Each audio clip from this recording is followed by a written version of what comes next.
Thought I'd do a quick video this morning on uncoupling from your header on the combine. We just finished uncoupling the connections, which I'll show in a minute. And he's lining up with the trailer. And as soon as he gets it where he wants it, so it's got to lower onto a saddle there and at the opposite end of the trailer.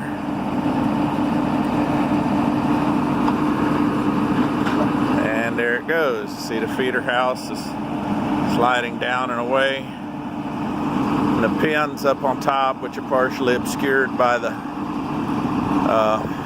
chaff and duff up there on the front. You can kind of see them there at the very top.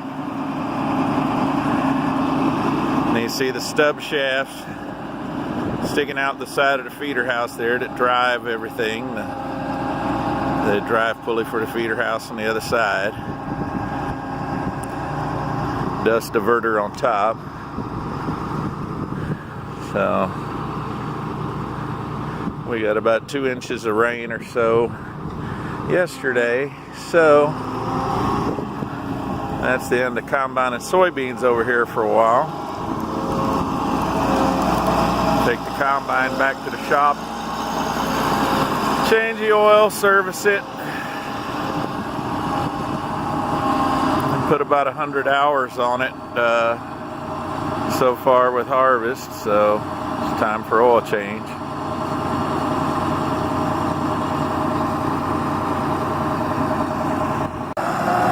So now that Chuck has his coffee, he's ready to rock and roll and hit the road. Back to the shop, a few miles away from here.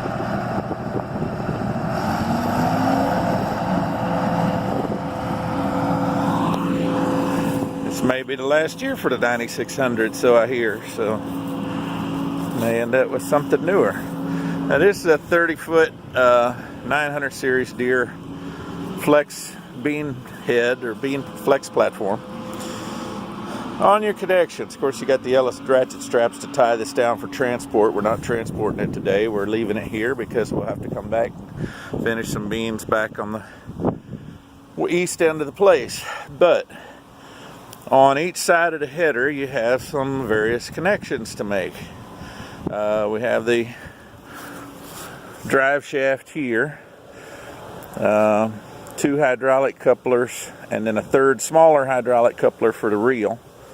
It's a, you can see the difference in the size. Let me get the dirt crud off. You see the difference in the size. This is a standard Pioneer fitting, and this is a special smaller fitting here, specific to the reel. These, I think, are the reel drive, and then this is the reel height. So this is a reel drive, reel return that turns the pickup reel. And then you've got valves, of course, which you flip like this to open to the flow. Down here is a spring latch pin on the header. The pin is locked up into a detent. You pull it down and it automatically springs in here to pin the head onto the combine feeder house. And then up in here you can kind of see the channels that in this top frame rail that actually lifts the head with the combine feeder house. And then again, another spring latch pin comes in from this side to lock it on. The drive shaft here connects to the feeder house drive on the combine. The electronic connection here for the automatic header height control, and then again 2 more hydraulic couplings here. One, the smaller one, which I think is the reel height return, and then another one here for telescoping the reel in and out. The reel can slide in and out on these rails to pick up down soybeans off the ground. You have this cylinder here which raises and lowers the reel, this arm here, to increase the clearance between the cutter bar here, which is the sickle of course, and the reel fingers. So basically, when you're running or setting your height, it's all right for the plants to be in here. They shouldn't really be touching this. You really don't want to run these bats any deeper into the crop than you have to lay the crop neatly against the auger. And of course, this is a full fingered auger. It's got the extra fingers out here that kind of sweep around. You can see how they sweep around and then they retract on the back side. And what that does is it helps to sweep soybeans and other crop material that would be laying up against the auger flighting, and tends to bunch up in the space between the sickle bar and the auger flighting itself. That helps to just reach out and flick it in under the auger, because once it's under the auger, the flights catch it and they sweep it right to the center. Then the other thing you have is this cylinder here, which telescopes in and out along this rail. That if you notice, this rail is curved, that also lowers your reel closer to the ground. So when you get into down soybeans, this comes out and forward like this, and it grabs the beans and helps pick them up and shove them into the knife, the cutter bar there that you can see through the reel end here, and then on into the auger. So the let's see, there you can see one of the fingers that's retracted here, and these fingers are plastic and they wear and sometimes they break. They're designed, you see these little holes, they're designed to break away if something like a rock or something comes in there that is immovable, so it doesn't destroy the auger. And of course some of them break, like this one is broken and needs to be replaced. This one's gone altogether. This one, even the little plastic bushing is gone. But some of the older ones had metal bushings there. Of course, that wears too, so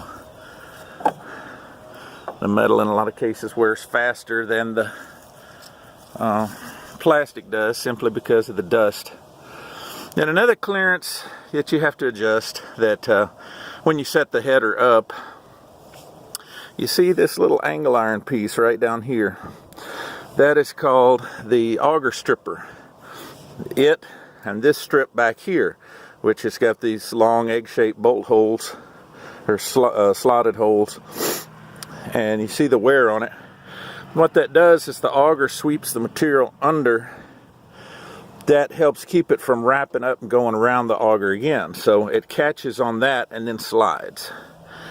So anyway, if your clearance between the flighting here and the stripper there is too much, then it will tend to carry material up over on the flighting. So then you can get a wrapped auger and have all kind of grief. Here's the hydraulic motor that actually turns the reel. Again, the reel lift cylinder, the reel telescoping cylinder. The plant dividers on here, which you can take these off for road transport. There's a bolt under there, but we leave them on and we just drive careful and watch where we're going, watch for little mailboxes, light poles, and stuff like that. These fingers were replaced last year. They're flexible. Some of them do get snipped off by the sickle if the sickle rides up over a rock. When their clearance is tight like this, the sickle can move up and down. It's mounted on spring suspension and stuff underneath. This header got new poly last year, the poly sheets that allow it to slide on the ground. So it follows the ground contours. And it's a poly lasts a few years, it wears out, and it gets torn up, boogered up from rocks and so forth. So anyway, that's how you couple and uncouple a 930 series head. And of course, corn heads and stuff are much the same. There's sometimes fewer electronics. The hydraulic controls running the deck plates to close up around the stalks to set your clearance there to the snapping rolls and the deck plates, so that you're not getting too much butt shelling and tossing corn on the ground.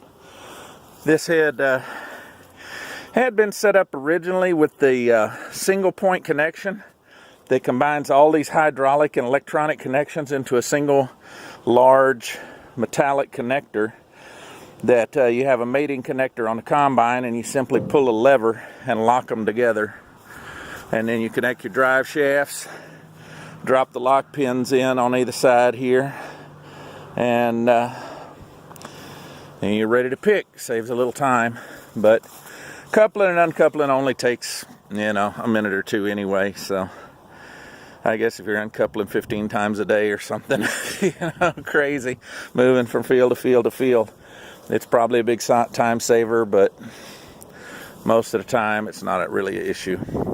Okay, so that's that. Got to head back to the shop. Beautiful, cool spring day this morning.